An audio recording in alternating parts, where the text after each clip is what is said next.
There we go. Okay, everybody, welcome to the IS 515 review. Today we're gonna be going over the review that's on Learning Suite IS 515 under Final Review Fall 2013. We're also, if we have time and if the crowd desires, we will also go over this PowerPoint too. If you guys want to do VBA review, and that's usually why people try and come to this, so we can kind of do a nice little overview. We had a question about how much VBA was going to be on the test.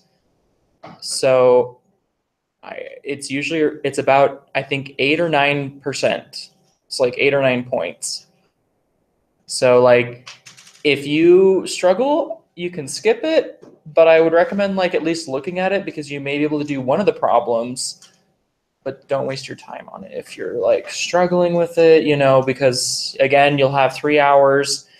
I was reading on the schedule here about the test, and it said that there was like 14 tabs or something, 12 tabs, but there's actually, I think, 9 tabs.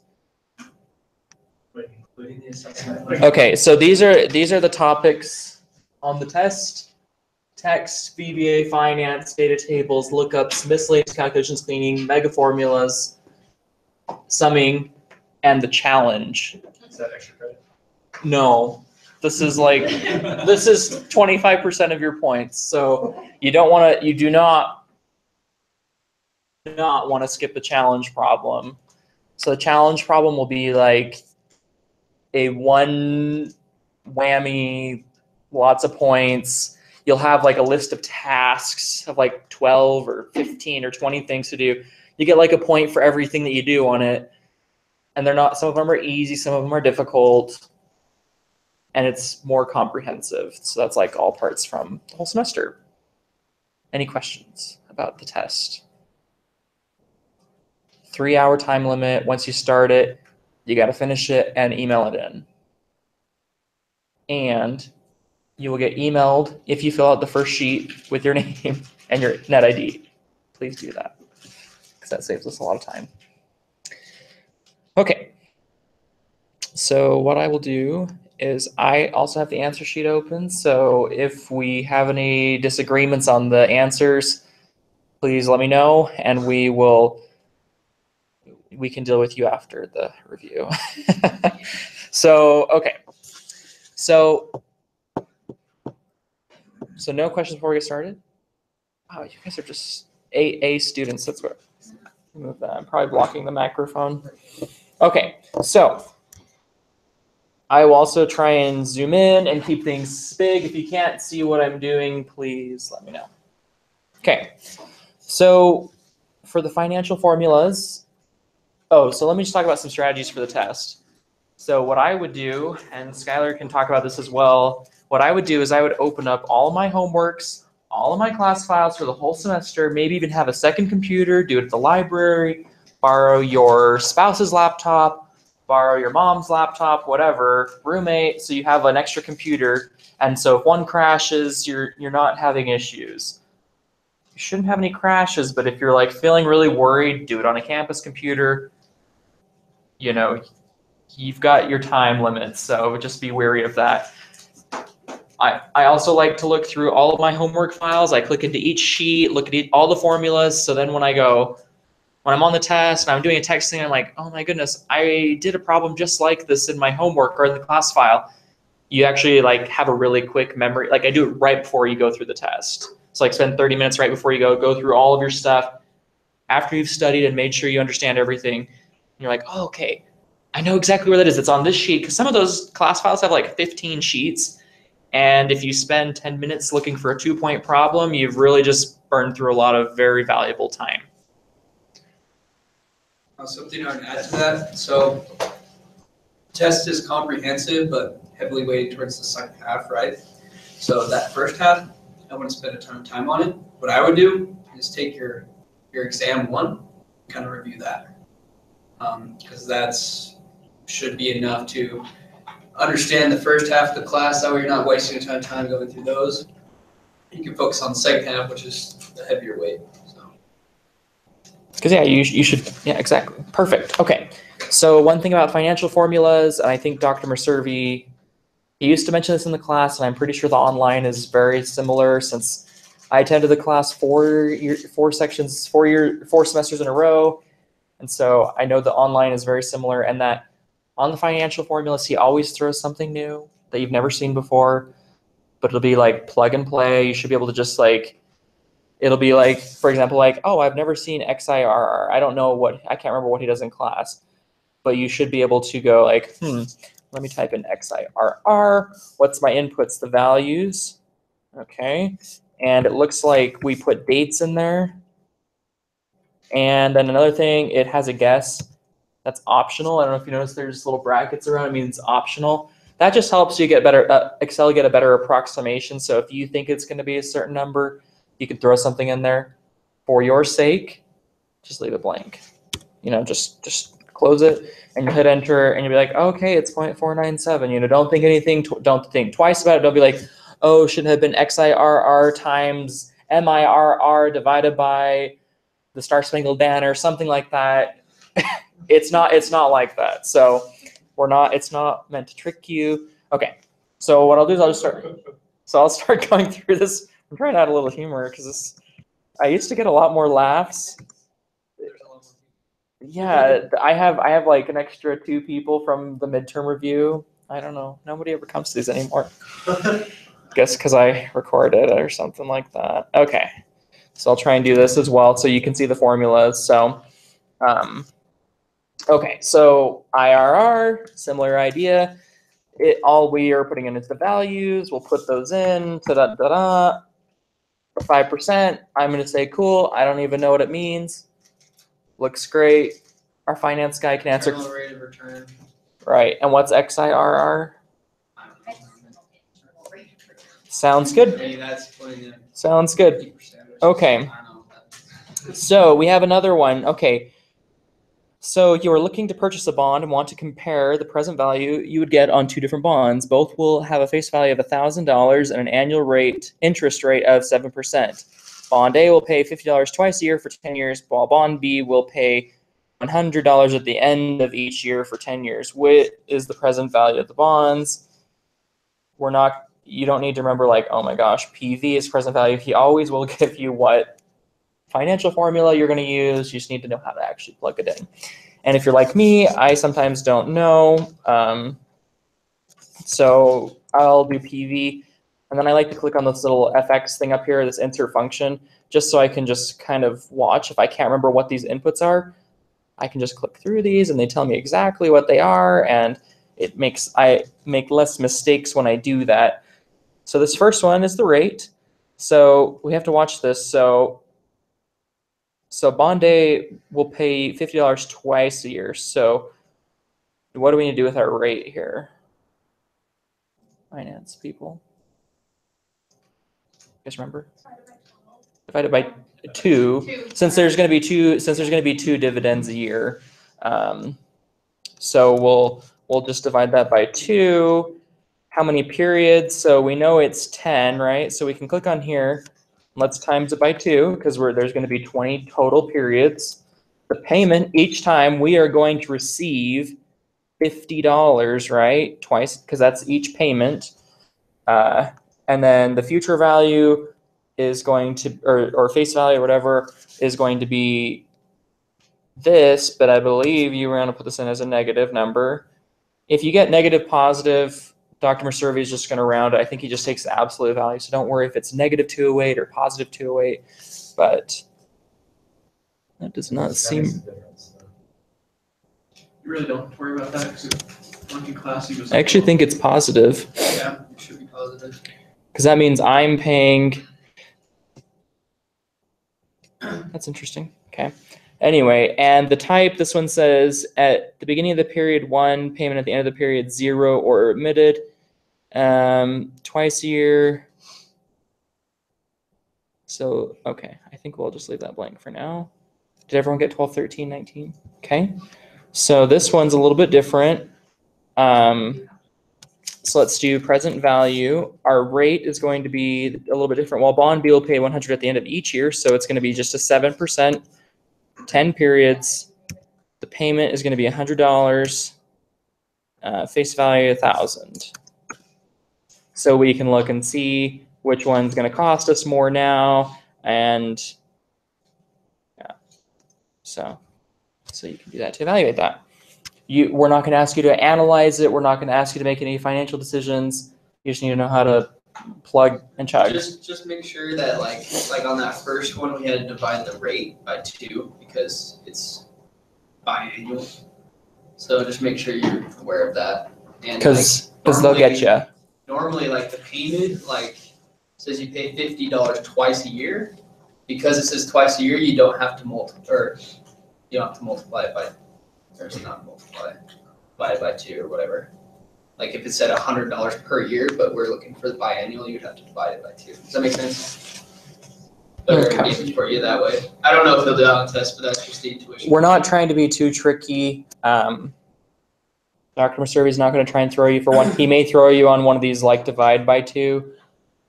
Hopefully you'll still get partial points. Usually he's pretty lean. He's pretty nice on that. Okay.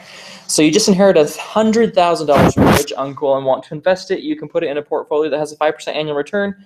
How long would it take in years to reach $1 million? So we're going to want to say, anyone know? N per. Yeah, N per. So we're looking for how many periods it's going to take for us to actually earn this amount. So our rate is 5%. Our payment, we don't want to make any payments to this. We just want it to grow. The present value is 100,000 outflow. Future value is going to be $1 million inflow. And we'll just leave it blank because he hasn't if it specifies at the beginning or anything in the period, just keep an eye out for that in the word problem. If not, just leave it blank. So it looks like it's going to take 47.19 years. In the same scenario from question 3, how much quicker would it reach $1 million if you made annual payments of $3,000 at the end of each year? Okay, so what I'm going to do, I'm going to just copy I'm going to click into it so I don't have to retype it. Let's put that in here. And we want to make annual payments of, it's going to be negative 3,000 because all the money we're putting in is negatives. And that's going to take 38.75 years. So we may ask you to say, okay, well, how much quicker is that? Quickly, 8.43 years. Did everyone get that?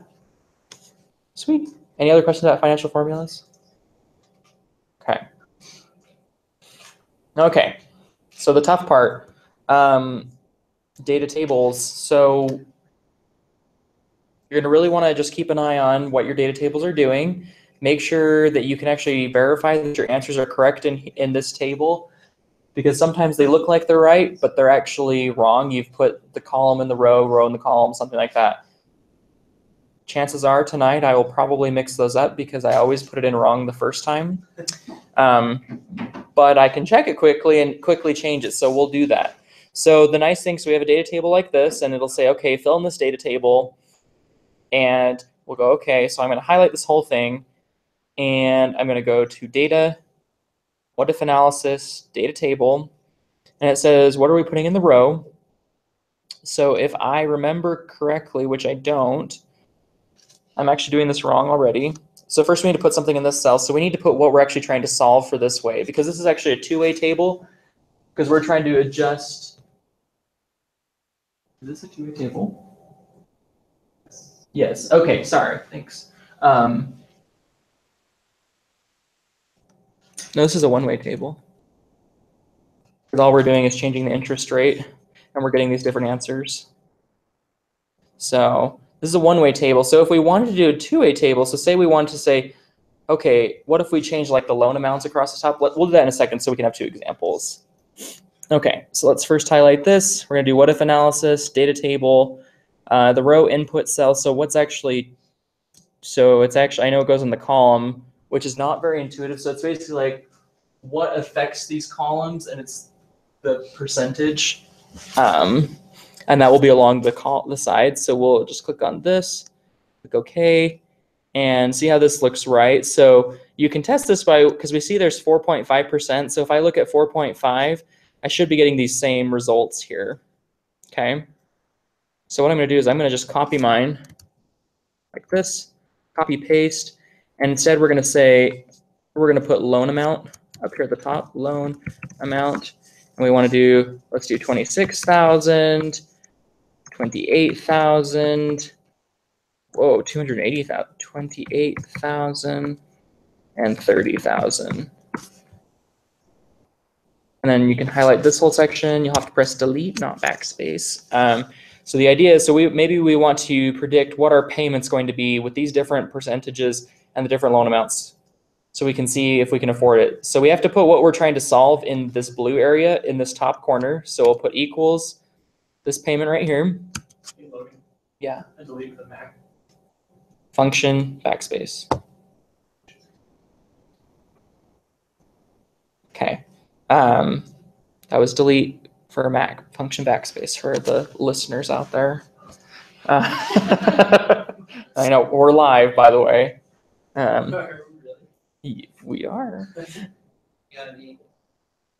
Does anyone have any jokes? Any current events we want to get on here?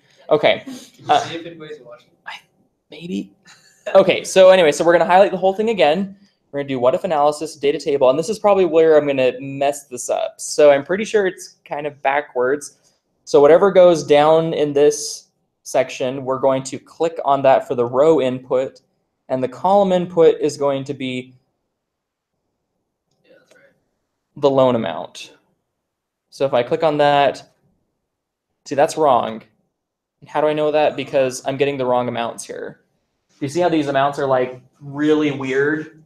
You're like, oh yeah, like that looks right. 86 bucks a month is wrong. And we can check that because we know at 4%, $26,000, my payment's supposed to be $484. So let's take a look. And what did I do here? So I did B7, then B6. So I know that's wrong. So it's actually B6, then B7. It is not intuitive at all. It's kind of backwards. I had a big, long discussion with somebody today about that. So I just forgot what it was supposed to be. B7. Oh, B6, then B7. Voila. Now we actually see what we're looking for, right? We can format this so it looks sexy. Oh, here, let's fix this one too. So we could ask on the test, please format that as well, and then we'll get you if you don't do the formatting correctly as well. So just keep an eye on that kind of stuff for the test.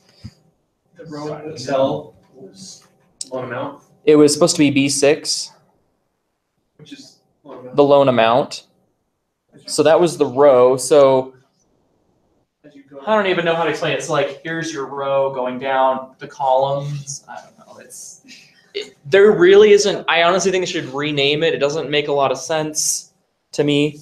So there was just these amounts up top. You're just down to Mhm. loan amounts. Columns. Yeah. Okay. The nice thing about data tables is once these are in here, you can quickly change these. So say you want to see what 26,500 is, and then like 28,500, like it just automatically adjusts all those values for you. So you can quickly say, oh, I know I can afford, if I get a 4.75 interest rate, I can afford $534 for my brand new car. Yeah. Yeah. So let's click on here. We'll clear it. Since this one's a one-way table, so right now we already have these formulas up here in the top because that's what we're going to be, basically that's what's getting copied down. So we'll highlight this, data table, and this one is the column input, and it's, right? Yeah. Ta-da. And we can check because if I change this over here to like 4.75, oops, 4.75, then I should be able to look over here and have the same answer, right? It's over here. So make sure you check your answers on the test, don't spend too much time on it. Just quickly, not too much science with this. I just highlighted it and I clicked on home and I clicked on the little comma here because that's my favorite, comma style. I got the same.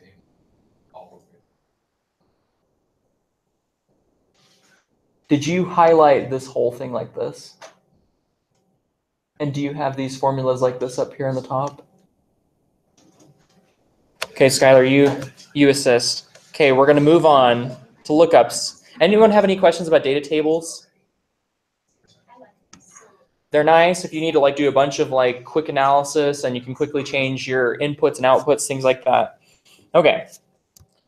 So lookups, which are my favorite. Okay, use VLOOKUP to return the following values for the individual in the drop-down menu. So if you notice, there's this nice like cool drop-down here. So I should be able to change these. Okay, so we want to get their ID number. So we'll do a VLOOKUP.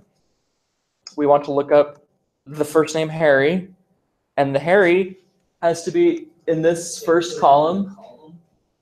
And I'm going to highlight the whole thing just because I want to be able to copy it. I'm going to make those references absolute at the top. So if you're on a Mac, Command T, F4 on the Windows people. He just says, Yeah. So our table, oh shoot, I didn't do that right. Sorry. The lookup value is Harry, comma. Let's highlight this whole area. Hit F4. Okay, so now we're looking for ID number. So we need to figure out which column index number is in the ID number. So we know it's not in 1, we know it's not in 2, and oh, it's in number 3. So we'll do number 3. And we'll do, so does anyone know the difference between true and false here? So false is exact, true is approximate match. Does anyone know what that means? Okay, well, I'll show you in just a second what it means. Okay, so we'll do false for now because we know that's the right answer. So G001, that's Harry Potter. Okay, cool. So if I change this to Ron, okay, looks like things are going smoothly here. So let's do occupation. I'm just gonna copy and paste these down. Something's upset. Let's just change this guy. Okay. So now we need to change to occupation. So now we're going to be doing not 1, not 2, not 3, not 4, but number 5. Here, let me do this for you guys.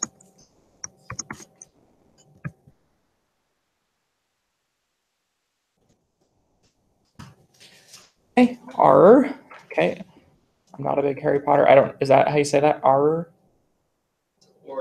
Or. Just kidding. Thanks. It's or. Thank you, our resident expert. Okay. Stop me. Okay. Okay, so the next thing, so we're gonna do lookup, and we're gonna go like this. Okay, we're gonna do lookup, and the lookup value is going to be Granger, right? And we want to look in Granger, for Granger in here, and the result, we're trying to return the gender, which is gonna be here. Okay. It says NA, and why is that? Well, let me tell you. So lookups are always on true, like a VLOOKUP. It cannot find an exact match. So actually what this lookup is doing is it's looking at this array, this red guy right here, and it's saying, okay, I'm looking for Granger. So it's going like, okay, Granger comes before H, I, J, and it comes before P. It hits P and it goes, we passed the G's, I didn't see it, so I'm gonna go to the last one that was there. Oh wait, there isn't one. So it blows up on us. So lookups actually have to be alphabetized. And the tricky part is okay, so let's quickly do that. So let's highlight this little top column here. I'm gonna do a crazy shortcut called Control-Shift-L and add little labels on there. That's the same thing as going to data and clicking on filter, see, turning it on and off. Okay, and if I sort this A to Z, oh, look, this all of a sudden worked because now it's going through and it's going, okay, I'm looking for Granger. Goyle, okay, it's still coming, Granger. Oh, I found it, I actually found it. Now, watch this. If I look for Grangers, that's dumb. Somebody added. Okay, well, let me just do this. Data validation, I'm just going to clear the data validation on this guy.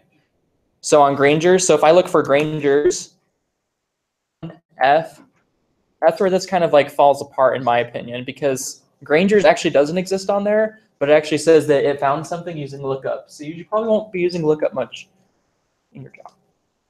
Just as a thought. Okay.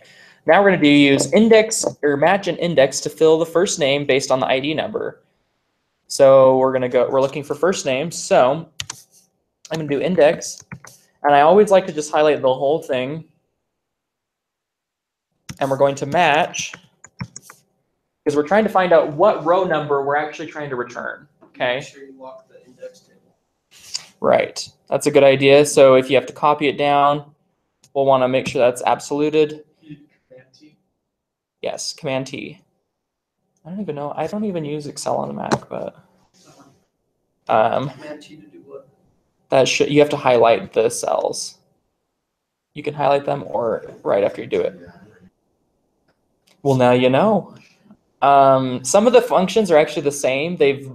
In newer versions of Mac for Excel, they've actually like changed some of the functions so they are exactly like I think yours will also work if you do function F4. Does that work now on Mac? I think they've changed it. Uh-oh. Okay, so we're going to match. So our lookup value is going to be this this ID number. Okay. And then where are we going to find this within our array? So make sure when you do this lookup that it's the same height as whatever we're looking at, okay? So I like to, since we're looking at ID number, I like to go like this. And, right? Okay, sorry. And I'm going to absolute that as well because when I copy down, I don't want it to move. And I'll do comma, and this is the same thing. It allows you to do true or false, but this one actually lets you do a less than or a greater than. I looked it up because I thought something was correct. I told somebody I gave this big long explanation about what the difference was. I looked up on the answer and it was wrong, and now I have no idea what the reasoning is behind that. You'll have to look it up online. One is like a true or false. It's like putting true on it, but it allows you to kind of be plus or minus the value. For this class, you're going to do it always exact value. We're going to close that out, and then it's going to say, okay, now which column in this index are we actually going to return? So what I like to do is to make it a little more dynamic. So I like to say, okay, I don't know what I want, but I want to be able to change based on what's ever here. So we'll do another match here. We'll do lookup value is this. And then we're going to do this because matches can go any direction. Absolute it. Absolute that. Oh, that's a good point. Thank you. And then I'll close that out, close it out, hit enter, and voila, we have Harry. Did anybody not? That was just really long. Did anyone not get Harry? Okay. The nice thing about this now is if I want to go, oh, now I want the first name. Now I want the last name. Oh, look, it all magically changes because it can find it. What if I want to look for something that doesn't exist? Like broom. Oh, it doesn't exist. What about ID number? Oh, it can return itself even. Occupation. Okay. Any questions about lookups? Can you explain like that just Okay. step by step? Yeah. Okay, so what it's doing is we're saying take this index of this whole thing, okay? And then I can actually, so basically what we're saying is, now that I have this, I'm going to give the exact coordinate of what I'm trying to return. This match formula right here, all this returns back as a number. It says what row, what column. So basically what X, what Y, wrong, backwards, right? What Y, what X. Basically on this big, nice plot. So it's gonna say, okay, we're in the first row on the whatever column. So if we click into this, and we click formulas, and we click evaluate formula. Oh, that is really small. That did not work. Okay. So when it goes to look for that G201, it's going to find that in what row? So it came to row 9. I don't know if you see this right here, row 9. And it's going to give us what column? So we're looking at where occupation lies in that thing, and it's column 5, and all it's giving us back is 9,5. So, okay, that's the worst part about this. I can never get out. Okay. So the idea is, so if I went to go like this, index, and I wanted to put in 9, comma 5. That gives me the same answer. So all the match is doing is looking up the column and looking up what row. Does that make sense? Is that a better explanation of that? Really useful if you have to look up multiple columns. I used to use this a lot in my job when I worked as an accountant back in the day. Okay, The first match is you're looking for that ID number. You're going. so you're looking for the row. So you're saying which row in this index that I've highlighted. So I'm going to get back a certain row, and then I need to say what column. If you leave it blank, it's going to just do because you could just do a single lookup. So like I could also do something like this, index just this, and then just give back a row number. And it's just going to do Quidditch because it's going to know. But I think for the purposes of the class, make sure you kind of have an idea of this index match, and then you'll probably use it at your jobs. Oh, we got to fly. Okay. Text. Okay, you added some new music files to your computer and want to include them in your Excel playlist. When you copy the file names to Excel, you get the following data. Using text to columns, sort the data into the correct cells, okay? So I'm gonna first go like this. So I have to use text to columns. I'm gonna go to data, text to columns, and I believe we're gonna wanna do a delimited one because we wanna try and figure out where things are actually being separated at. Now, if we did fixed width, it works, but just for this music number, because this is the only thing that's really fixed width, and maybe the band name, because really we can see that there's different delimiters. So this, every time there's a dash, it's going to make a new column. Now, if there was a dash in the music name, that would just blow up everything, and your names would be all over the place. You can kind of do a combination. Some of you did that for the cleaning assignment. So let's do delimited. And tab, and obviously you can see it's not doing anything, so we'll do other, and we'll do this dash, and oh, that looks great. We can also do,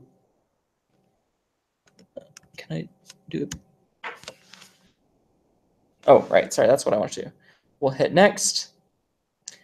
Something that you want to make sure, so if you want 0, 1 to appear, you actually have to change this to be text. General. So it's just like in Excel, when you type 01, it always just takes off the leading 0 because it's like, that's a number. There's no such thing as 0, 1. It's just 1. If you want it in there, you'll have to make it into text. So you have to click on this, general, and then click text and see how it changes into text. I like to change these all into what they are just to make sure that there's no issues once I actually drop it into where it's going. Well, click here. Whoa, make sure you don't have that. Hit enter. Finish. There's data already here. We'll replace it, and voila, it looks really sexy. Okay, using the new data, reformat the names formula so that the artist has spaces, not the underscore. Okay, so what I'm going to do is I'm just going to go like this, equals. So we're going to use what formula? Get rid of the underscore. It's not replace, substitute. Yeah, there, you guys knew it. Okay, substitute. It's not as intuitive. If you write in VBA, they use replace, but it's called substitute here. So I don't know how to explain that one. So I'll just use the text that's here. So the old text that I'm looking for is this ugly underscore, and we want to change that to be a space. Now, if I only wanted to change the first instance, I can do comma and actually do this optional. See the brackets on there, it's optional. We can actually put a number in there, 1 or 2, to replace all of them. So we're just gonna leave that blank and close that out. Mumford and Sons, it's looking cute. Okay. Now, reformat the names so that the name, okay, it also says the MP4 is removed from the song name, so let's do that next. So let's take the left of this guy, and we want to take the length of F5, subtract M for A period, that's 4. So subtract that off, hit OK, Also, I want to make these a little prettier, so I'm gonna do a little bit of mega formula here. So what I'm gonna do is I'm just gonna do it right. So since I've already made this, first I'm gonna go like this. Let's make this into proper. Okay. So things are starting to look better here. What's something else that we probably should do to get rid of all the spaces on the beginning and end? Trim.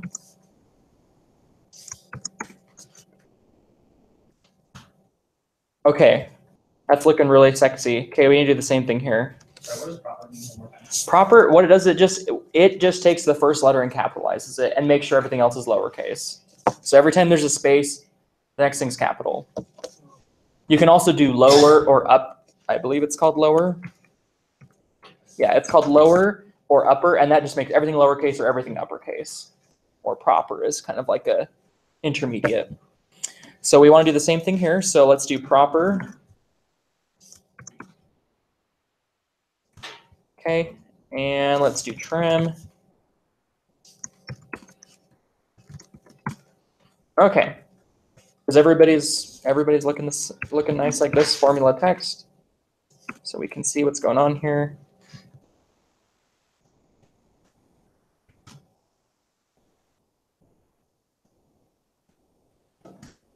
Oh, look at all that. Okay, did everyone get to that point? Okay. Some may ask, which way is more important? Should trim be here? Should proper be here? When Dr. Maservi grades these, he's going to A, look to see if you got the right answer, which makes sense if you have all this, and then he's going to say, well, they should have had a trim, a proper, a left, and a len. And if you have all those things, the right answer, you'll get it right. Now, if you just said, screw it, I don't have time, I'm just gonna type these in myself, you probably won't get any points for that, just as a warning. He usually doesn't give points, like you kind of have to, it's like a combo deal. So, okay. But if you have like this, but the answer's wrong, you usually get some points for whatever reason. Like if you tried it, so try everything, even if you don't know if you can get it. Okay. Create a formula that returns the first monetary value in the following string or similarly formatted strings. As a huge hint, do the mega formula problem first. Oh, I guess I'll do that instead. Okay. So mega formulas, it's probably going to be something like this on your test. We're going, okay, how can I make this so it only references this first thing here, right? So what we need to do is so first we need to get rid of the references, A8. So in A8, let's go like this. Control C. And then I like to go like this, and I like to delete the A8 reference. And I put in parentheses just so I don't lose anything in the order of operations conversion. We'll hit enter there. We still have the right answer here. So now we're going to have something else. So now we have this purple one, A6. Let's go here. Oops, we don't want everything. Okay, where there's A6, that's what we want to put in there, A6. Okay, we still have the right answer. Okay, we've got the purple here. That's going to be oh, that doesn't make sense, sorry. This is A8 again. Oh, sorry, we don't have any of that. That was A9, right? No. Okay, sorry, this is A9. I think everybody knows how to do these mega formulas. It's really just going to be how well can you copy and paste this information through. So just make sure you do that right. Okay, now we're down to this A8. Right. So we've got 1A8 here. So the same answer. I like to keep clicking into this so I know what I'm working with. Okay, so I know there's a bunch of A7s. Let's go and do A7. Okay, and then where we put A7, let's put a parenthesis here. A7. And now we're still dealing with A6. A6, where are you? Woo. A6. Hit that. And now I should only have referencing to A4. So I should be able to delete all this junk here. And ta-da, I have the right answer. Did anybody have any issues with that? Okay. Like I said, just nice and slow. Make sure you take time on the test because you'll probably get like 3 or 4 points. It's really easy. Just takes 2 or 3 minutes. Make sure you get the right answer. Okay. All they're wanting you to do is put that into this formula here. So we won't do that. All you have to do is change from A4 to B37. Okay. Summing, everyone's favorite. Who in here loves summing arrays? Counting and no? Not many. Okay. Okay. So when I first TA'd for this, or maybe it was the second time, I go, oh, we should. Somebody was like, you got to record these. So I recorded it, but it was a little different. I was like, oh, I was too scared to do it in front of the live audience, so I just did it at home. And I did this sheet, and I like skipped from this problem, and I skipped all of this, and then I skipped the last sheet. And people like email me, I couldn't do the test because you didn't do it on the review. And so just as a disclaimer, you can't hold that against me. If I miss anything on this review, it's everyone's fault. There's 3 versions of it. So if it's not covered in one of those reviews, then you might be able to hold that against me. But then again, it was in the homework or the class. So let's just make sure we did it right. Okay. So first thing that I like to do is I'm going to make this into a table. I don't believe, usually on the test, he makes this into a table. This just makes it a little bit easier to work with when we're doing counting and summing. So I'm just going to highlight here, over, down. I'm going to do Control-T or Command-T. As a side thing, I did my internship at Goldman Sachs this summer, and I take this like Excel test. And they're like, don't look at any materials before you take it. And they're like, what's the shortcut for Control to make something into a table? And I'm like, oh, it's Control-T, like table, right? Super easy. And even when you hover over table up here, watch this. Oh, imagine that. It says Control-T, okay?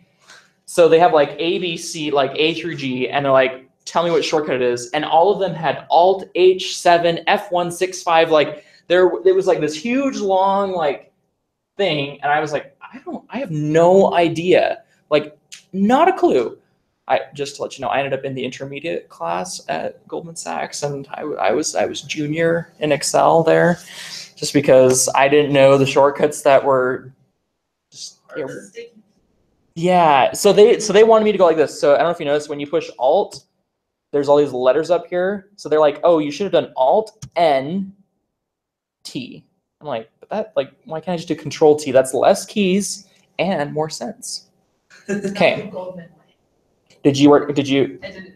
Oh, so you know exactly. Did you go to that same training? I did. You were in finance? No. No. Well, okay. They do the same training, and the British guys got the videos. Okay. He taught my class when I was there. He like came from wherever he is from. Okay, so let's make this into a table. I'm also going to name it. Well, it's named table 1 right now. Just keep that in mind. This will make it a little bit easier. So how many cells are in the table, not including headers? Okay. So not including headers. Okay. So the nice thing about this is you can do count A. Let's do that because it'll count anything that's not. Actually, let's do this a little bit differently. Let's do the rows, the row of table times the column of table. What's wrong? Rows, maybe? Oh, thanks. 1. Hey, that's not right now, is it? Rows and columns, like multiple, not just row column. Because now all you're doing is 1 row times 16 columns. That's like the row and column. Oh, okay. So I was right when I said, oh, I think this is rows. Okay. Okay, 450. And because I'm like paranoid when I take these tests, I like to just go and check. I'm like, okay, how many columns over is this? 15 by by 30. 15 times 30 is 450. Or I pull out my iPhone and I'm like, okay, 50 times 30 because or I check the calculator on my computer, whatever you use, we don't care. I do it by hand. I don't know. Because I get paranoid and I'm worried that I'm going to do something wrong. Okay. Without sorting the data, what is the sum of the 5 highest total bases? Okay. You must do this correctly or you will get docked points on the exam. And I'm guessing there will be a question like this since it was on the midterm and it's in the review. Dr. Mercer really likes this. Okay. Without sorting the data, what is the sum of the 5 highest total bases? So we can do this. Sum. Does anyone know what formula we're going to use? Large. So the array is going to be, we'll use table 1 and which, so it's the 5 highest total bases. So we'll hit over and we'll hover over total bases. We'll hit tab just to make sure it auto completes that, close that. And then the array, we're going to say, so it wants the 5 highest. So we put in a nice little array here. Okay. Close it out, hit enter. And like I said, I would be so paranoid, so then I would go and quickly sort this, even though it says don't sort the data, because the computer's not going to know if you sorted the data, but because the formula is not going to change. So I'll sort these highest to lowest, and I'll go and check 1, 2, 3, 4, 5, and it's down the bottom here, 12,257. So I got the right answer here. Formula text. Okay. Anyone have any questions about that? So you don't actually have to do Control-Shift-Enter because it's like an array in a regular formula. If you push Control-Shift-Enter, you get the same answer, so no worries if you do. But it's not required. Okay, how many teams have at-bats greater than 5,500 and slugging percentage less than 0.425? Okay, I'm going to teach you a slightly better way to do this than is in the class example. I'm going to do sum if, so it's just the same, but I'm going to put everything in this first if expression. That logical test, you should do your entire, everything you're checking should all be in one if statement. In the class thing, I think he times everything by timesing something else. Just put it all in that one expression. It makes more sense, and I promise it'll make more sense when we do the next thing. So what I like to do is I like to do each condition in its own parenthesis because I don't, like I said, order of operations will cause you to get the wrong answer on this. I just know, I hope no one, I don't think anyone in this room, but I know somebody is going to get docked points for it because they've got the order of operations wrong. So the first thing I'm going to do is I'm going to do this. So we have wanted to know where the at-bats are greater than 5,500. So I'm going to do table 1, at-bats, okay, where they're greater than 5,500. I'm going to close this. So it's its own condition, right? And because we want to know they both have to be true for this all thing to be true, I'm going to type slugging percentage less than 0.425. Close that. So now I have two conditions right next to each other. I'm going to I don't need to close my if statement yet. Sometimes if you're like me, I'm paranoid and I even put this all in its own comfortable parenthesis, like its own little cushion, protection from the outside world. We'll hit comma there. So the idea is it's going to go through, so what it's going to do is it's going to look at both of those columns. So we're looking at, let's see, wow, this is going to be hard, at-bats and slugging percentages. So it's going to look at this one, true or false. So if it gives true, it's going to do a 1, or a 0 if it's false. And it's going to do this exact same one on the same exact spot, true or false. And 0 times 0 or 1 times 0, anything, if there's faults at all, it's going to mark them all wrong. As we move down, it's going to then sum up all those values and give us what the count is. So we'll do 1 here or 0, okay? Close the whole thing out, Control-Shift-Enter. We should have gotten 10. And I will show you what I was just explaining. Just here, formulas, evaluate formulas. So if you notice, it starts going through each of these, gives you a true, false down the whole thing. True, false, convert, and then it'll convert them all to 0s or 1s. Times them all together.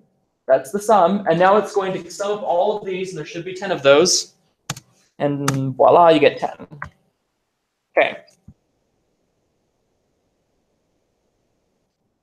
Okay, how many teams have at-bats greater than 5,500 or slugging percentage? Okay, I'm just going to copy this down because it's basically the same thing, except for we're going to say, or we want this to happen. So we're going to say this has to be true, or this has to be true.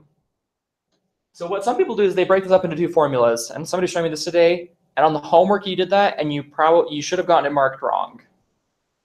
And I hope none of the TAs gave you the points back because it's wrong. Because, and I'll tell you why, I don't think you gave, no. Anyway, so the problem is, if you break them up into their own things and then sum those together, it will count this one if it's true or this one if it's true, and it'll actually double count the things where both conditions are true. However, if you keep it all in one nice expression here, it's only going to do one row at a time and evaluate those. So if you get 1 plus 1, that still equals true according to Excel, because it's anything greater than 0. And if it gets at least something's 1 is true, it's just only going to count it one time. So we're just going to change this to a plus. We'll hit Control-Shift-Enter. We get 30. Anyone have any different answers? Should we check the real answers? 10, 30, okay. Okay. How many teams have greater than 30 triples or 150 and a batting average of 0.27? Okay. We're going to start doing the same. We're going to do a sum if, and I'm going to just start with another parenthesis because I want to just wrap everything in a nice, lovely parenthesis. So I'm going to first start with how many teams have 30 triples or greater than 30 triples or greater than 150 home runs. So we'll do table 1, triples, greater than 30. Okay, it's in its own little thing, very safe. Plus, or, because I want to do or, table 1, home runs. So it's greater than, do I have this right?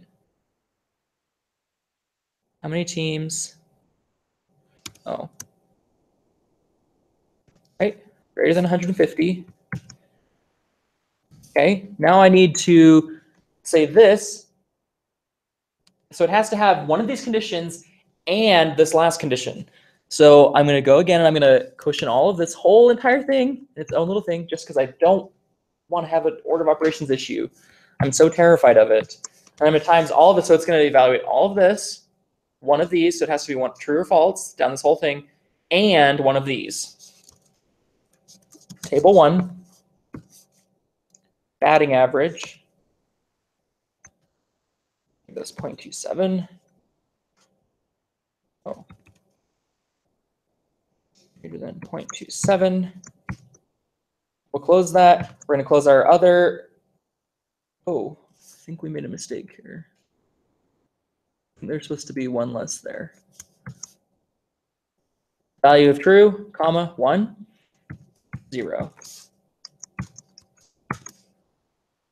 19. Did everyone get 19? Yeah, 4. You got 4. You got 19. So if I remember, you got 22. It should be 22. So the answer says 22. And I remember when I recorded this the first time, I got 19. Let's check our order of operations here just to see, because I kind of think one of them is wrong, which would make sense. So we have 2 answers here. So let's make sure this is all in its own thing here. So the green, so it's doing all of this times all of this. Okay, so what I'm going to do is I'm going to find, so greater than 30 triples.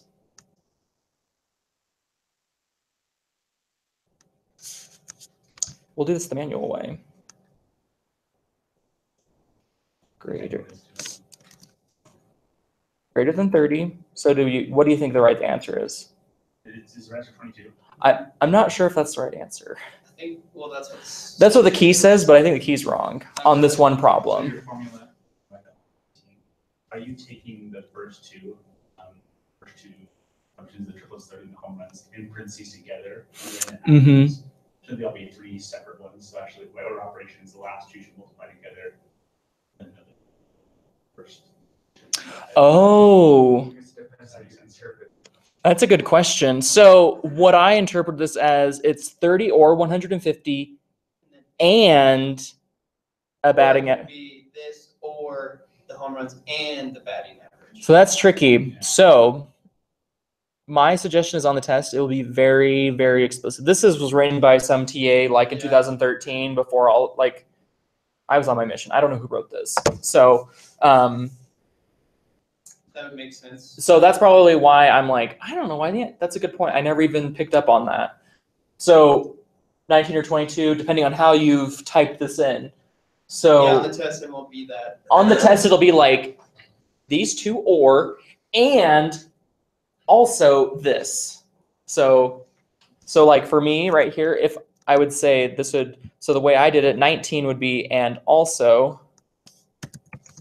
right? That would make that true. 22 if you look at it, interpret it the other way. Okay.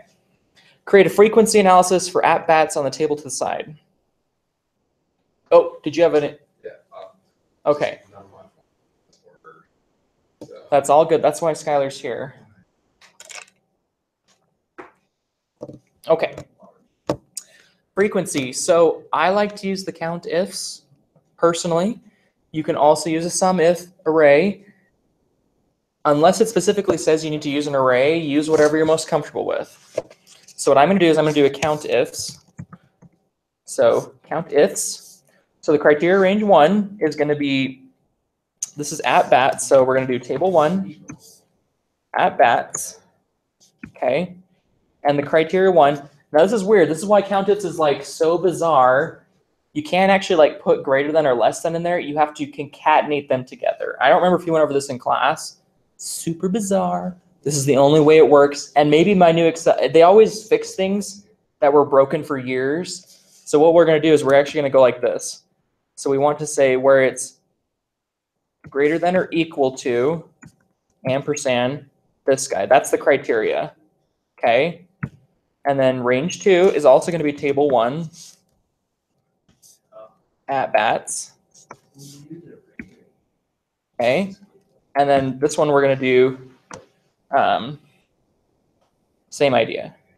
We're going to do where it is less than or equal to ampersand this guy here. Close that puppy out, and I should get, that doesn't seem right. Did I just do this wrong? Actually, that's right. 30, there's 30 total. Did anyone get a different answer? Solution set. 0, 1, 13, 12, 4. Okay. Does everyone want to see how to do this with arrays too? I have to roll out. See ya. Okay. Thanks for helping out. Oh, sorry. What? This is probably what you want, right? Would everyone else like to see how to do this with an array? Sure. Okay. It's probably helpful because for all you know on the test it'll ask you to do it for arrays. I'll put it right here. Okay, so we'll do sum if, so it has to be two things that both have to be true. So I'm going to push in the whole thing. So I'm going to say where table 1 at bats is greater than or equal to this guy right here times by, so it has to meet both of these criteria to be counted here. Table 1 at bats less than or equal to M8.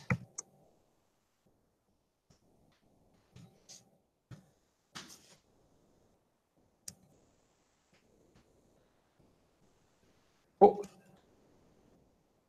Go like this. There we go.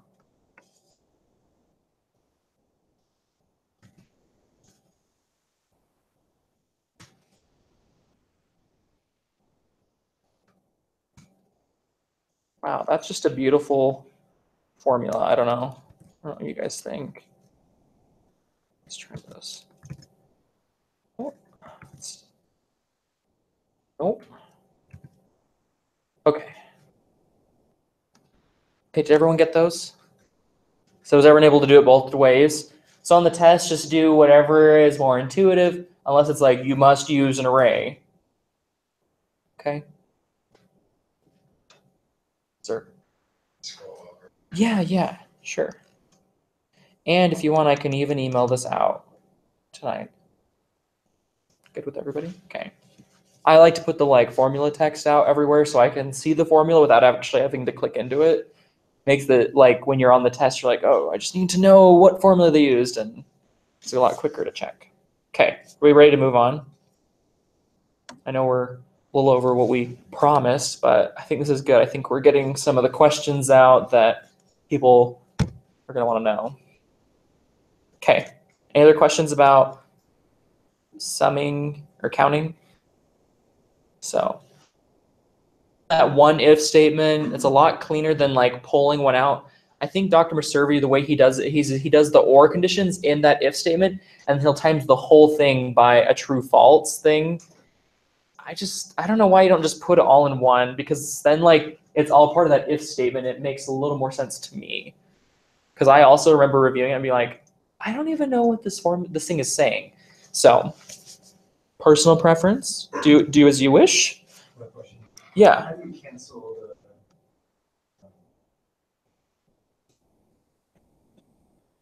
The array.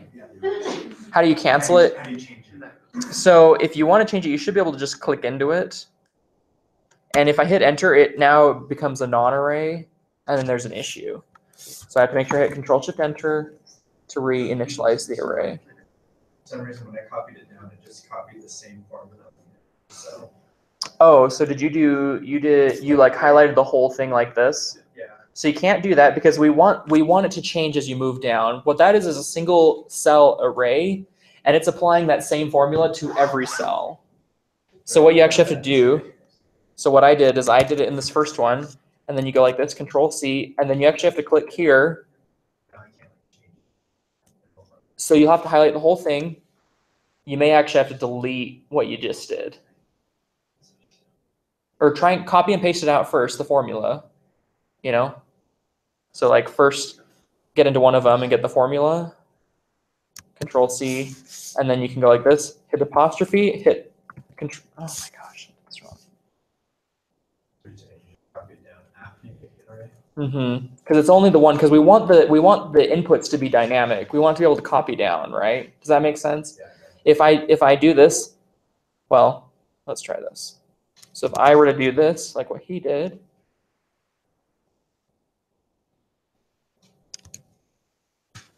that applies that applies that same formula to this whole thing, and then you're like, oh no, but this one is supposed to be this. And he's like, oh shoot, now I've got the wrong thing. Control / this, like right next to your shift key. If you are in an array and you want to know what the array is made up of, you can do Control / and it'll highlight everything. It'll say, this is your array. So if you want to change something, this whole thing has to get fixed. Okay? Okay, miscellaneous calculations. Make sure you know how to do this. Please convert the following units. So does anyone remember what the formula is called? Convert, okay. Number.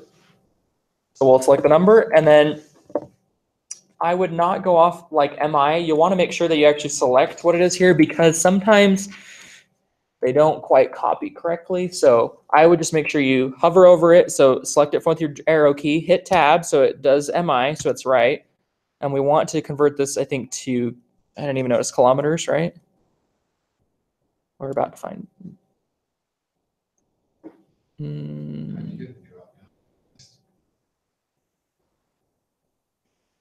don't know what that's.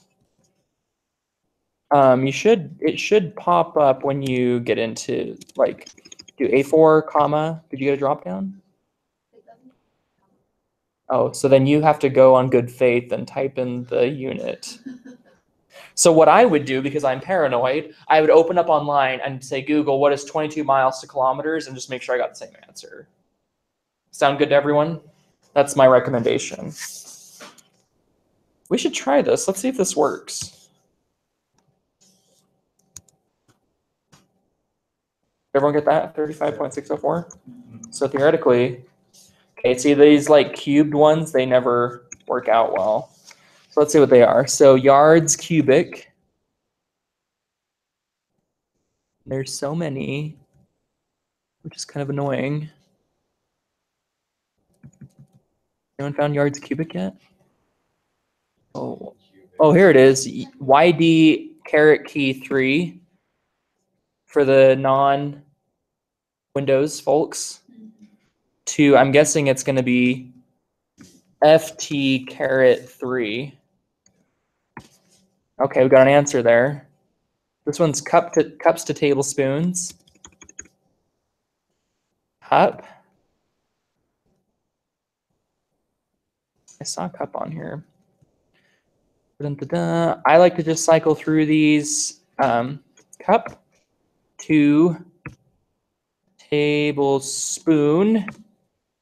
Hit enter. Ta-da. Okay. Any questions on conversion things? It'll be very like straightforward like this, like no multiplying, no, like Excel does it all for you. So round the following numbers according to the given rule. I copied the formula here because I have no idea what this means, just gobbledygook to me. If I had this question on my thing, I would say how to get 2 significant digits in Excel on Google. So just be ready for something that you've never really seen before, but theoretically we could ask you, but it might just be like 1 or 2 points. So hop on Google, should be able to quickly find it. So this one's the nearest odd, so we'll do odd, and you put the number in, and this gives you the nearest odd. Let's do the nearest even. Nearest even, 2 decimal places. We're going to just round it to 2 decimal places. Number of digits. And this one's 2 significant digits, and it's this horribly weird.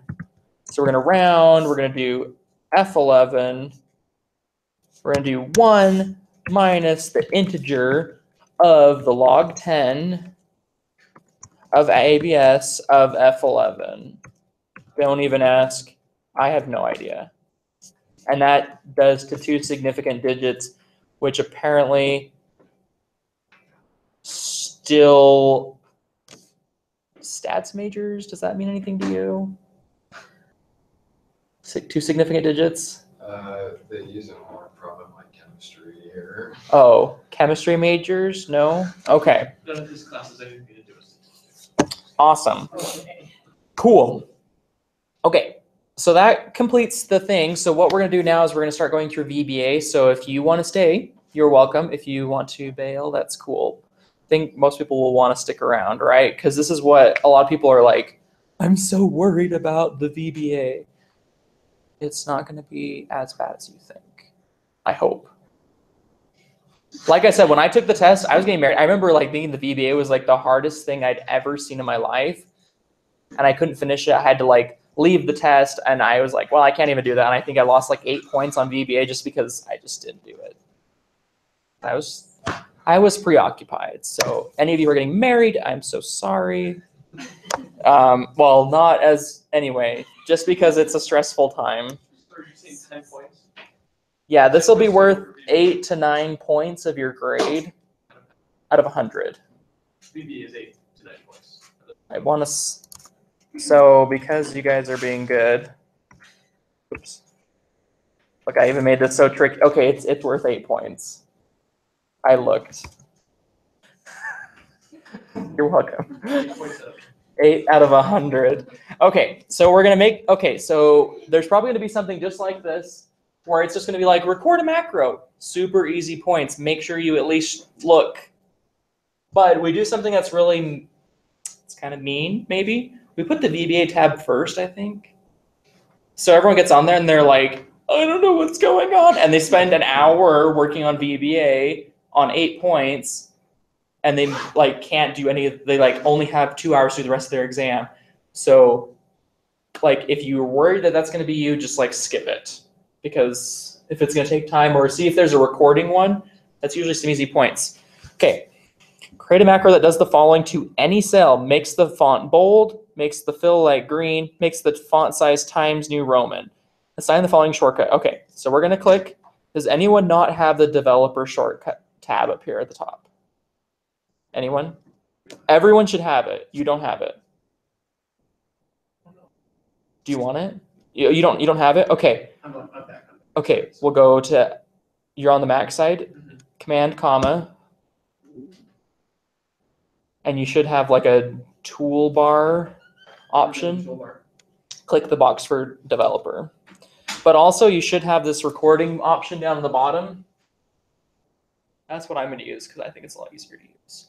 But first click on the developer tab. Oh, developer. So one thing is we want it to use relative references because otherwise if we don't, it's going to, so like right now this is an F8, it's going to say always just apply this to F8. We want it to work on any cell. You see this right here, any cell? I don't know if he went over this in class, but that's why I'm stressing it on the review.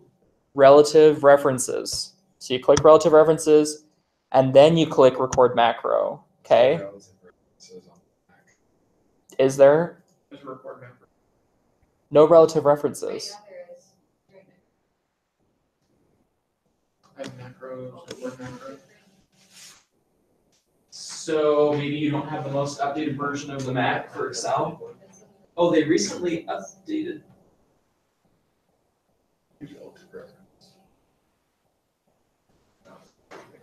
And you have the old Mac version. I have the newer one that I'm not seeing anymore. Well, I guess you guys are gonna lose 8 points. I actually don't think he's gonna check to see. Well, maybe it'll still work. Let's see if it works, okay? Let's not panic yet, okay? Man, that is, yeah, it used to be on the Mac side. Maybe it's, because there's no other way that you can do. Okay, anyway. So let's name the macro. What is it supposed to be named? Does it say?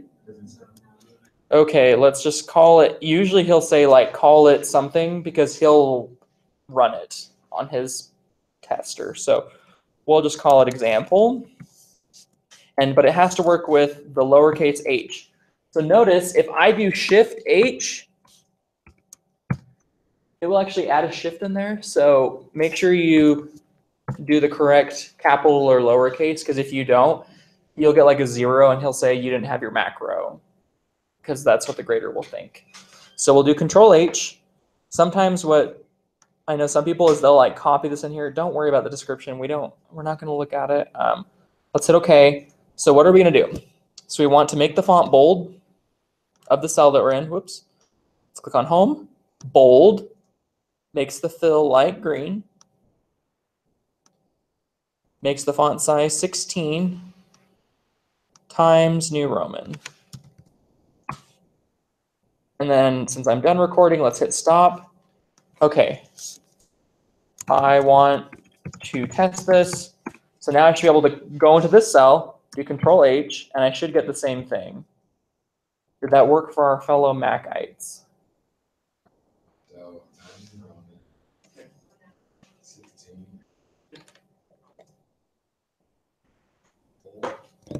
If you started the recording and you were in a different cell and then clicked to the cell F8 and the macro record you going to F8 as your first cell. Right, so that'll actually cause a problem because, so say you start here and you move over here. So what it's going to think is, okay, so wherever you're starting, let's go over to this cell and apply that formatting. So say in this beginning situation, how would you delete the macro you've already made then? Let's- Start over. Yeah, I was just gonna Let's say. do that. Okay, so let's go up to developer. Let's click on our Visual Basic. Let's find, I don't know what you guys named your thing, but you'll want to find your thing. So mine's Final Review. And it should have made a nice little folder called modules, and you should have a module 1. And what you want to do is just go in here and just delete it. That makes sense? And then let's go back here. And we're going to test. Save if you want to delete it. Nope, you can hit save, but you can do it however you please. Ooh, whoa, whoa. Okay, I wasn't ready to test the Mac. so did you do a shortcut? So write something in it and then hover over that cell and do that shortcut and see if it works. Did it work? Did it work? Yeah. Okay, so maybe Excel thinks relative is the default on the recorder now. So Does everyone catch that? So apparently it is doing relative references. But Windows people, you have to click relative references. Yes. If you're on a Mac and you do the shortcut, it automatically makes it Control-Shift-H, the Control-H. You have to do Option Command. Then I can even do H because it was already another macro for me. Okay. What? You've got to make it the same. Did you just try typing the letter H there? Yeah, so when I just typed the letter H into the record, Can I want to see this. Option. Command. So I don't know if that's You just. can't even do this because I'm running parallel, so mine had Control, but it just because it's on a Mac, the macro. Let's try doing Control H there. So what happens when you do? Oh, that's stupid. You can do capital letters. Okay, if you lose points on that, let us know. I'm so sorry if that happens. Apparently a capital letter, so maybe he's made it a capital, I don't know. I hope that works for you guys. do a capital, it changes it to Control Shift. Yeah, that's why I was just saying, like, we just did a Shift H and it does Control Shift H, so it must be something with the Mac. Mac ones can be kind of touchy. If you can do it on Windows, I would recommend that. But if like you're like, I gotta do this on my Mac, like that's just how I live my life. Totally cool, totally get that. If you have an issue like that, wait for your grade to come back. And if you lose points on it, but it was right, let us know.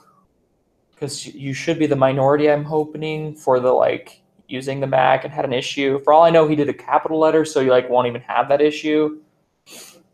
Because maybe he already knows that. He's added a lot of things in there to make sure they're like fail safes, you know, like it just doesn't fail because it's tried. Okay. Okay. We're going to create a user-defined function named direction that uses select case method to change the following abbreviations north, south, east, west into their full names. If done properly, the blue boxes will populate with the correct answers. So if you notice, there's already a function in here, but nothing's there because it's like, that's not a function right now. So I'm going to go to Visual Basic. Okay. Whoa, whoa, whoa. I like to split the screen. I know the Mac people won't be able to do this, but oh, that's weird. Okay. Because I want to know what the inputs are. So we just have to make the name of the macro direction. So okay, so if I'm writing a function, what do I start with in VBA? So first of all, I make sure that I'm in my module for my project. Okay. So I look, and I'm here. And if I'm still not sure, just make a new module, like right click on your project name, click insert module, and now we're like safely in a brand new module in our project, okay? Like if on some other assignment that you have open and you say, I'm so sorry I didn't send in the right file, we'll say, we're so sorry because you don't get the points back. So like just be very cognizant of where you're actually writing your macros and make sure you save it, like close everything, reopen it, make sure it's still in there right before you submit it, okay? You have the VBA project. What's the one above it? So I have the answers open as well, so I believe. So like this is answers.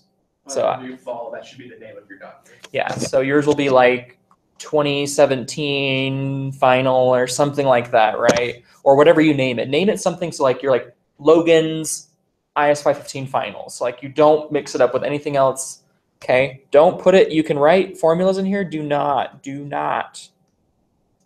No. Do not do that. Okay. So let's go to our module. So first we're gonna write function because that's what we're doing. And then we have the function name is direction. So then the idea is then we need to say, okay, I want to pass some parameters to my function, okay? So we're gonna pass direction, or maybe I'll just put, I don't know, I guess it doesn't really matter. We'll just call it, what are those called? Just coordinates, direction? We'll call it the dir. No, not dir. That's a reserved word in VBA for directory. Okay, I'm just gonna call it D. Okay, because this is what we're putting into the function. So the idea is we want to be able to pass in north, the letter N. We want it to spit out north. Okay, so we can put N as string, for example. That means that we're going to be inputting a string. Now, this is not necessary if you're worried about it, which some of you are, remembering string, Boolean, integer, what actually goes in there. Let's just leave it blank and then just let Excel figure it out. It does as variant. So it says, put whatever you want in here, I'll figure it out. If it doesn't work, who cares? Okay. VBA will try and do the work for you. And then we can also say, what's our output? So we know this is going to output a string, right? Because it's going to print out text. That's what's coming out of. So if we put an N, we're getting out text, right? We're not getting a calculation. We're not getting a number. We're not getting a range. We're not getting a color. We're not getting, okay? Is that clear? So we're just, so you can put as here, or you can leave it off. And Excel goes, oh, it's a variant. Whatever comes out, comes out. Number, text, who knows, okay? Let's hit enter. You should get this lovely little end function down here. Let's also do one more thing. Let's hit enter here. And right before the top, we're going to type an option explicit. Okay? What option explicit does is it says if you want to use a variable, it has to be defined. What that means is, so say I start typing down here and I'm like, j equals x plus 5. Well, I never actually defined these variables that are up here. I've never defined j or x. If you have option explicit turned off, when VBA hits that, it goes, oh, I'll just add those. But usually that's not what you want. Guaranteed that's not what you want for this. So let's make sure we have option explicit, because then there's a lovely thing. So if you click on this, debug, compile. I don't know if this is on Mac, as it might be on the new version of Mac. If you hit compile, it goes, whoa, variable not defined. Like, okay, fine, I'll just put 5 there because it's out there. Debug, compile, whoa, J, that doesn't exist either. You're like, oh, because sometimes what people have done in their homework, they can't get theirs to work, and they've done this. Like, I can't get my direction thing to work. I'm like, I know, because you misspelled your output, right? Okay. If you're really struggling with VBA, I really highly recommend day 3 of VBA, watching the videos there. I also have a spreadsheet, a PowerPoint that we'll quickly go over at the end here in just a minute. So we're going to do a select case. So if you're like, what on earth is a select case? Bear with us. You can always look it up online too. So what we're going to do is we're going to do select case D. And I'm going to do end select so I don't forget that. Okay. And when so this is what it's saying is, okay, we're going to say, so D is going to come in here, and whenever D is equal to a certain value, we want it to do something. Okay. So we're going to say where case is equal to N. And if you notice, it actually fixed that for me. Case is equal to N. We're going to say direction is equal to north. Okay. Case is equal to east. Direction is equal to east. Case is equal to west. Direction is equal to west. Case is equal to S. Direction is equal to south. And then what about the else? What about anything else? We'll just say case else. Just like an if else statement, right? Then you can say else. So if anything else, this is what we want to put. We're going to say direction equals not a direction. Well, I was just going to do that. So let's compile. Oh, there we go. I found my error. Direction. And we have an end. And let's just check this. I think we have to click into one, hit enter, and we should get our outputs here. We should also put application.volatile true. That means that, Oh, whoa, that should be in our function. What that means is it means that every time the sheet refreshes, it should run those formulas again. Does anyone know what that means? No. Okay, so the idea with that is we want to make sure that, so basically every time you do any function on your sheet, everything actually refreshes. It refreshes your entire sheet, every formula that's on your sheet. Application of volatile true, just make sure that actually happens. You can put application of volatile false. Doesn't always work. I'm just telling you what it's supposed to do. I think they've kind of just figured that everything should be application of volatile true. So the idea is we should also be able to put like the number 5 here. Oh, not a direction. Or if I put southwest, not a direction, but then I put west in here, and oh, ta-da, I've got west. Did everybody's work? Did you kind of like test it? Did the Mac people, did yours work? Can you verify how you just run it again? Like once you've written the code there. So just go into one of these and just click into the function and just hit enter, and that should kind of like get your sheet to refresh.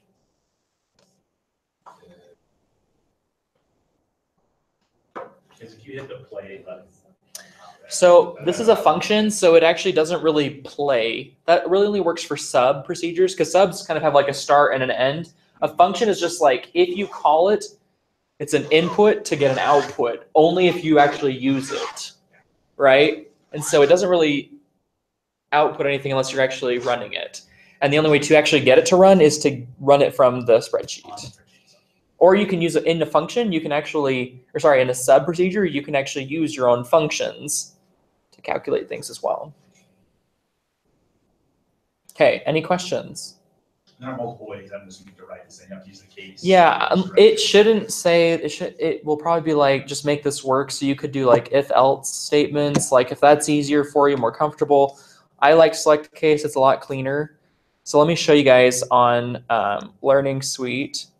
So if you go to the schedule and you go to, where are we? If you go to day 3, these are like probably the most useful.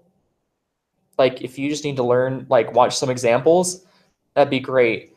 I also have this PowerPoint that's also on Learning Suite. Content that I made because I love you all. I made it a while ago. And actually last semester I actually taught the VBA class one day and we just did it in class. So I had it like a full audience. It was awesome. Even though it was one of those optional days, everyone came. So cool. Yeah, Dr. Survey, it's an optional day. No one has to come, and every seat was full. It was awesome. So if you go under exam reviews, you can download this right here, download. I'm just gonna quickly go through a few things on here.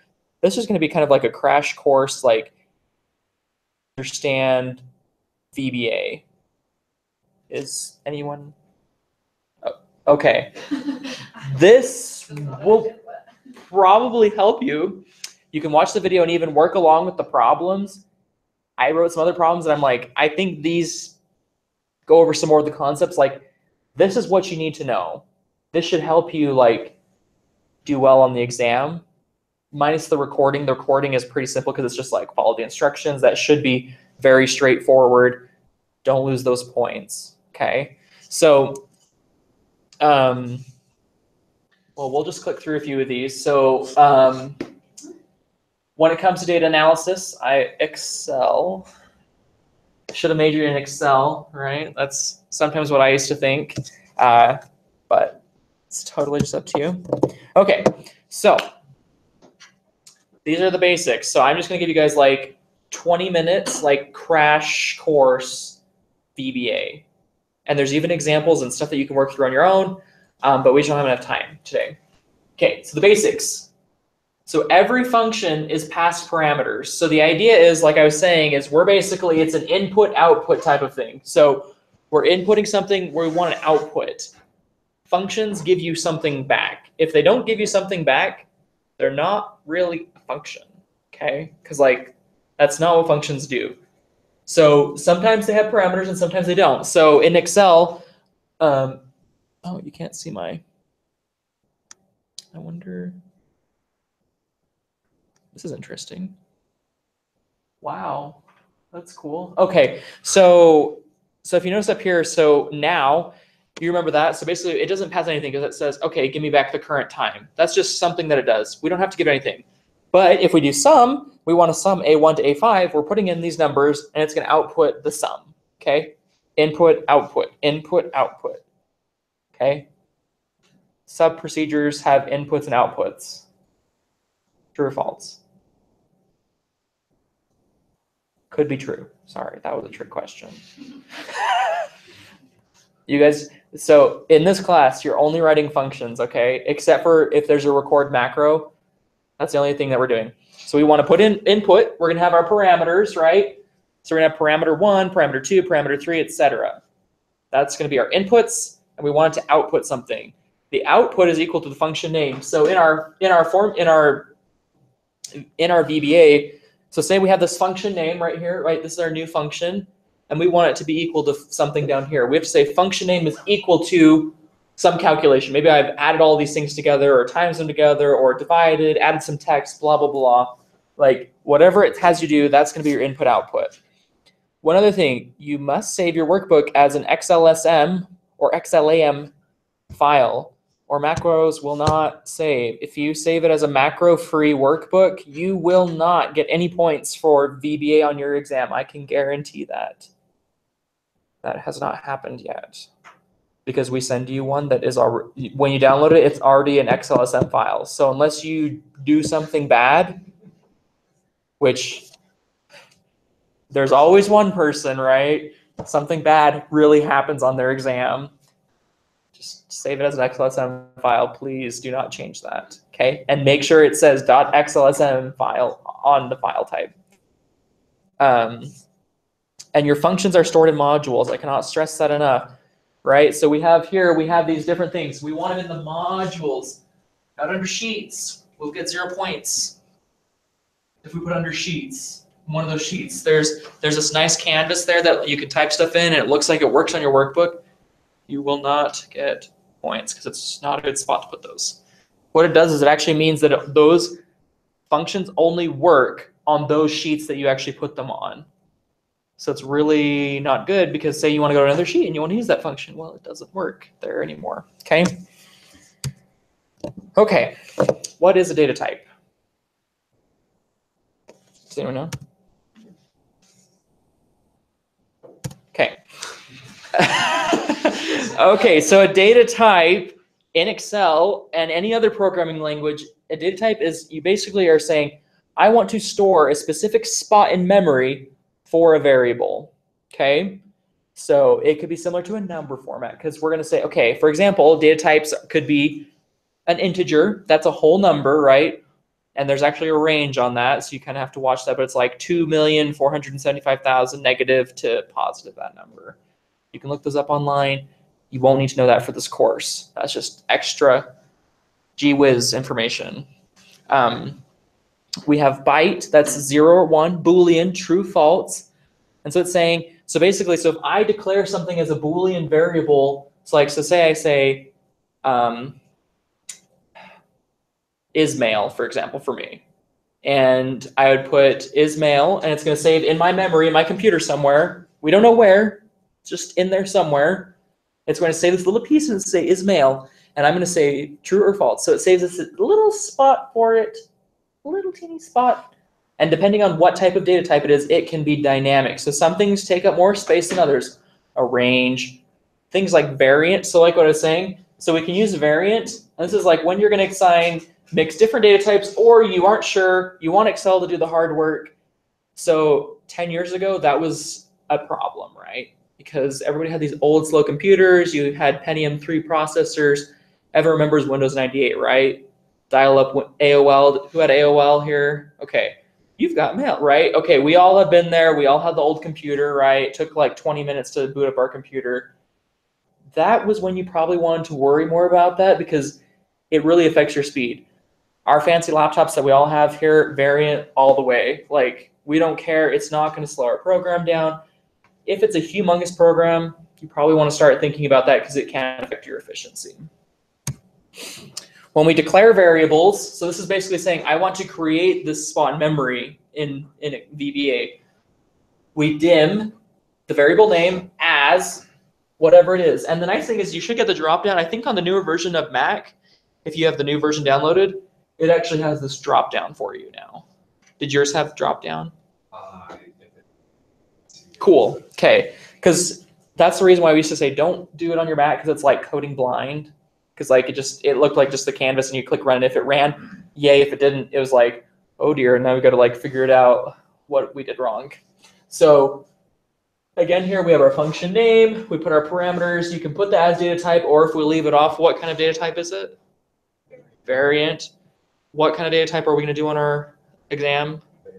Because we don't care unless it says explicitly, but I am almost 99% sure he won't say that, because like it adds too much complexity to it. We just want you to be able to get the right answer, okay? So like find whatever way works, look it up online, whatever works for you, just, you know, and know where to look it up in your other assignments. One thing that people forget, I think Dr. Mercuri talked about this if you watch the videos, so there's in VBA, there are some worksheet functions that you're normally seeing in Excel, but you don't see them in VBA and you want to use them.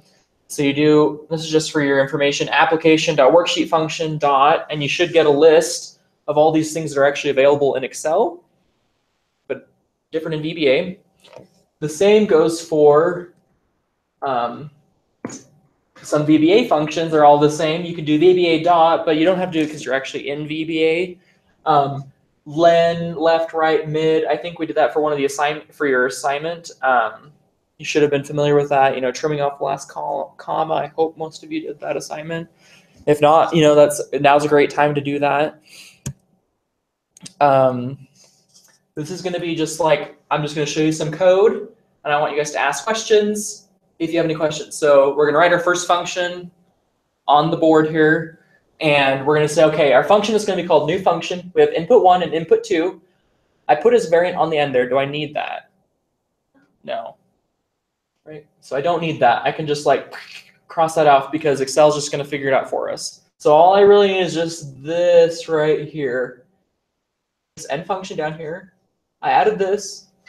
Let's put that on there too. And I'm going to say, take input 1, multiply by 2, take input 2, multiply by 3, sum these two together. So I do this little like thing. New function is equal to that. When I run it, I can click on that little FX thing at the top, and I can actually see input 1 and input 2. I don't know if you guys noticed that when you're writing some or watching the videos. I think he showed that. Okay. Wow, you guys did so well. Okay. Here's the mod. I don't know if you guys even know what mod stands for. I will tell you because I think it's useful, maybe. So mod stands for modular clock arithmetic. I know. So the idea is we're looking for the remainder of something. So if you think of a clock, and a clock is a mod 12. So if I take some like a number like 25, and I have a measuring like string of length 12, because that's how long one whole unit is. I wrap it around 1. Okay, now I only have 13. So I'm starting with 25, right? I wrap it around once. Now I have 13. I wrap it around one more time. I have 12. Now 1, because that's all that's left over. So I actually can't make an entire string left. That's actually what's left over. And that's what the mod would be. So what some people could consider this as like, oh, wow, this would be great. I could do my long division. I did this sweet function. You'll actually notice it's like in the notes for this. You can do long division with VBA. So it'll be like, so 4 divided by 17, it'll say 4, remainder 1. So if you guys remember 3rd grade or 2nd grade or whenever you learned how to do that, this would have been so helpful if you just knew how to code VBA. It would have taken you a lot less time. But then you probably would have already known long division, so you wouldn't have had to do this either, right? So what we do sometimes, and I think we did this on the midterm review, some people want to know if a number's even. If you divide it by 2, so if you do 2 mod, like mod 2, if there's no remainder, that means that it's an even number. Does that make sense to everyone? If it's 1, then that means that it was an odd number. So sometimes people like to use that to check if it's an even or an odd number. Oh, this doesn't. I I did my nice little thing up here. This number is not, oh, I did another function. Is this number divisible by 3? Number 1 mod 3 is equal to 0. Then this number is divisible by 3. It's not divisible by 3. We have 3 divisible by 3, 6 divisible by 3, 9 divisible by 3, 10. This number is not divisible by 3. Useless, but might be helpful on the exam. Okay. Some of us may feel like this when we're doing VBA. Like, did anyone's computer crash while they were doing the assignment? That, like, the whole semester in the class, I would sit in the class and watch, and there were no questions until we hit VBA. Like, 0 questions. So I'm just, checking my email or whatever, following along with Professor Maservi, and I get there and, oh, somebody's got a question. Oh, my Excel crashed. Oh, I've seen that lots of bad things happen. I don't know what people do with the VBA, but it's never happened to me, but I've seen it happen, okay? So if you're really worried about that, just, avoid it if you can. Okay. According to your absurdly complicated financial model, we can double revenue by increasing absenteeism. To be fair, there might be an error or two in the Excel spreadsheet. Maybe, but I think I owe it to our stockholders to poison the cafeteria just to be sure. So kind of there could be errors in there. So just want to talk a little about debugging. I hope that Dr. Maservi went over these in the videos. He used to go over it in class. Do you guys remember debugging your formulas to make sure you do that right? So in VBA for Windows, I showed you this compile VBA project. That starts to test, to see if things are broken on your code, first of all. And so some things I want to talk about. Why do you want to debug a formula? Well, testing, it's good practice. You want to actually check to see if your function actually works. It's probably useful if you're going to make something for your boss or your coworker or for an exam. You want to make sure you're actually getting the right answer, probably a good thing to test. So how do we actually do that? We do what's called add a stop. It's called a stop. You click alongside some things that are not stoppable. So let me show you an example. So here's my code, and if I click here, I get this little red dot, and it highlights the whole thing across. And that means every time it runs this function, I'm going to stop and on that line and evaluate. I also like to open this locals window.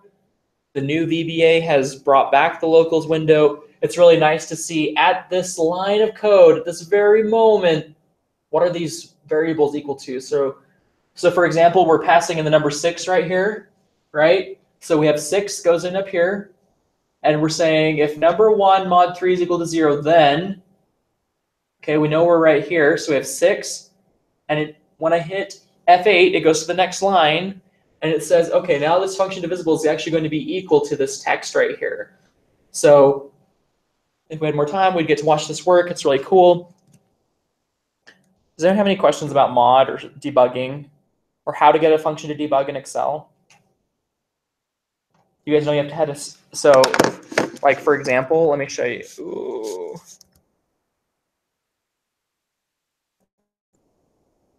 Thanks, come on. My computer's having like a moment here. I know. Okay, so if I want to debug this formula, for example, I want to hit Alt F11 or click on the VBA tab. I'm going to add a stop here. And to get this to run, people are like, well, I can't get it to run because I am clicking play. There's nothing in here. So what we actually do is we have to get this function to run. So I click in here, and this is going to basically cause it to recalculate. And you'll notice now I'm in here. I think it's a little bit bigger. I have my options here. So if I hover over D, you can also hover over it. So we know D is equal to N, right? Because that's what we're putting in. So now we're going to work through this, F8. And we're going to say case is equal to N. That was true. Directions now equal to north. Hit F8. So now down here, we have north. So because we didn't say what D was, it has this little plus sign on here. That means variant because if you want to see all the different data types that Excel has, you can actually click into this. And if you notice, there's like all this lovely stuff that it could be.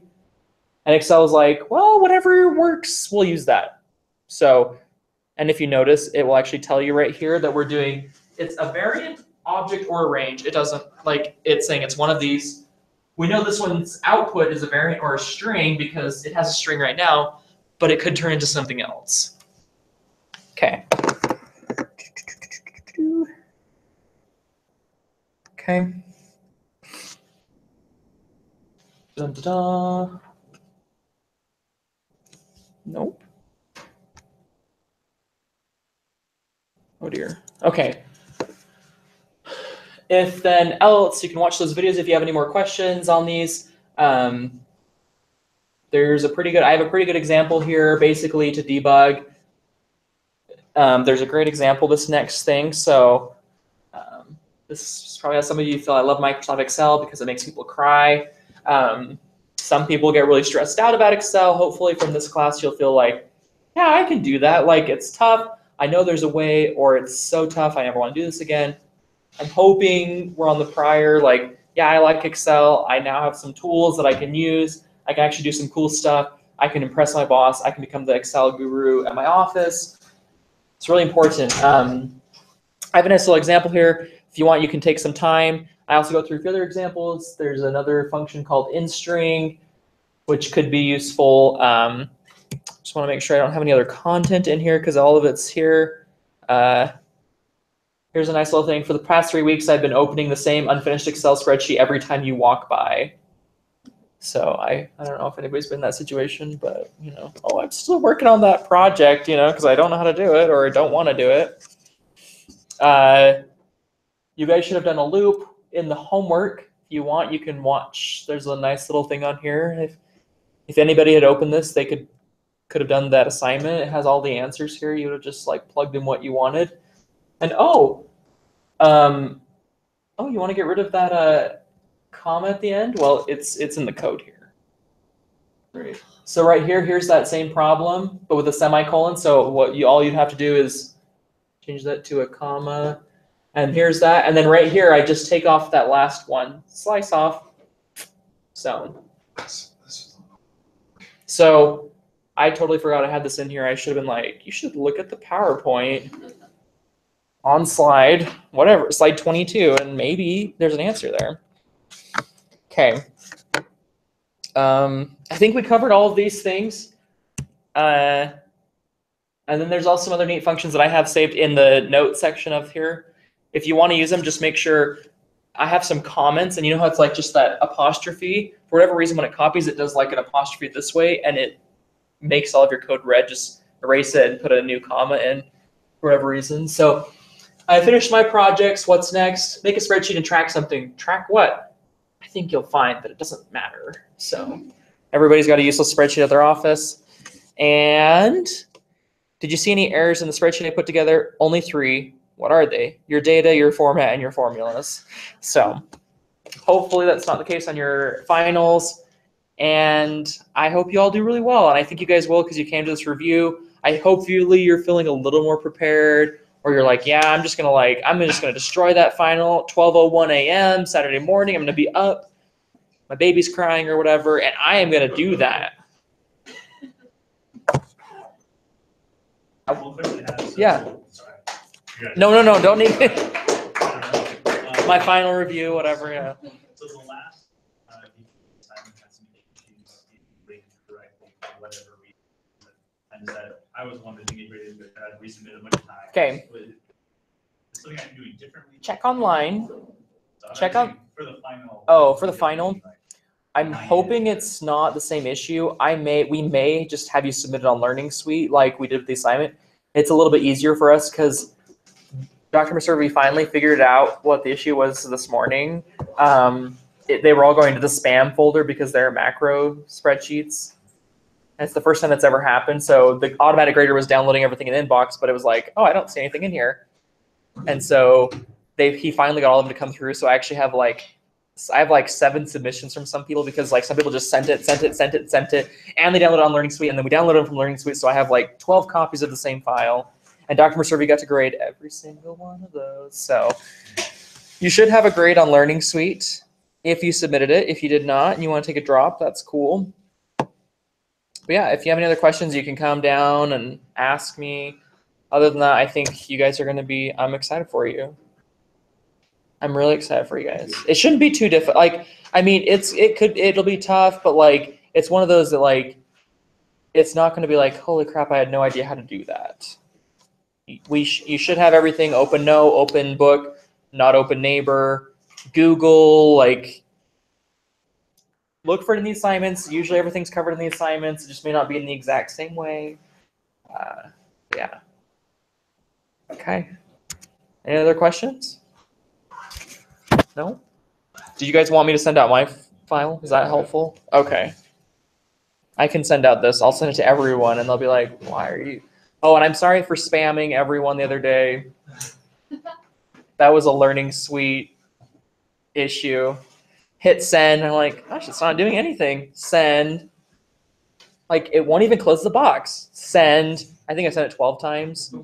By the time I finally figured, well, it's funny because then I clicked out of it and I was like, that is so weird. Like, it's not sending at all. Because it also sends me a copy too. So like every time I send an email, like, that is so weird. And then finally, like, the little bar at the top popped up and it said, your email has been sent. I'm like, oh crap. Like, and I was doing something else at the time. So like, it was like 2 minutes down the road, it finally decided to do what it was doing. So sorry for the spam. Good luck. Thank you. Yeah. The end.